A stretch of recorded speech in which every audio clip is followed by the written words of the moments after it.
Hello friends, welcome to this channel. आज मैं आपको श्री कृष्ण जी की एक कहानी सुनाने जा रही हूँ जो इस प्रकार से है। श्रीमद् भागवत में कृष्ण जन्म से जुड़ी अनेक कथाएं हैं।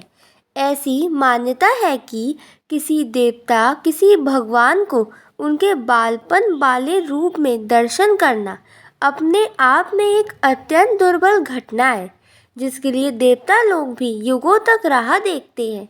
एक लोकप्रिय कहानी के अनुसार एक बार भगवान शिव भी योगी का रूप धारण कर गोकुल आए थे ताकि भगवान कृष्ण को बाल रूप में देख सकें।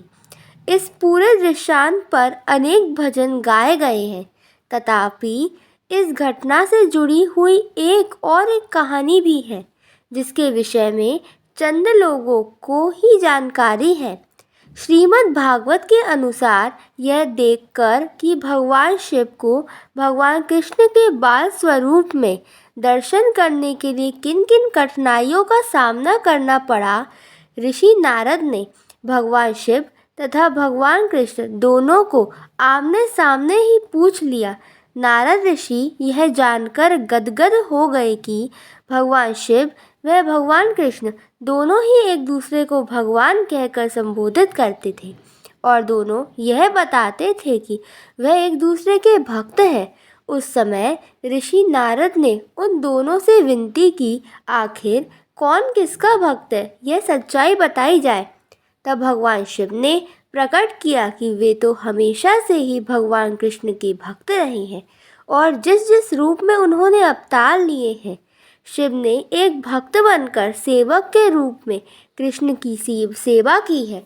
भगवान शिव ने यह भी सूचना दी कि वे तो भगवान कृष्ण के सबसे बड़े भक्त। यह सुनकर भगवान कृष्ण मुस्कुराए और तुरंत प्रत्युत्तर उत्तर दिया कि चूँकि भगवान शिव उनके भक्त हैं, इसलिए वे स्वतः ही उनके भक्त हो जाते हैं। यह वार्तालाप सुनकर नारद ऋषि की आंखों में आंसू बहने लगे और वह दोनों देवताओं के आगे नतमस्तक हो गए। यह उन अनेक उदाहरणों में से पहला अवसर था जब भगवान कृष्ण ने यह कहा कि वे अपने भक्तों के सेवक हैं। यह उस लोकप्रिय मान्यता को भी उद्धृत करता है कि भले ही श्री कृष्ण समुचे ब्रह्मांड के लिए भगवान हो, परंतु वे सदैव अपने भक्तों की इच्छाओं का ही पालन करेंगे।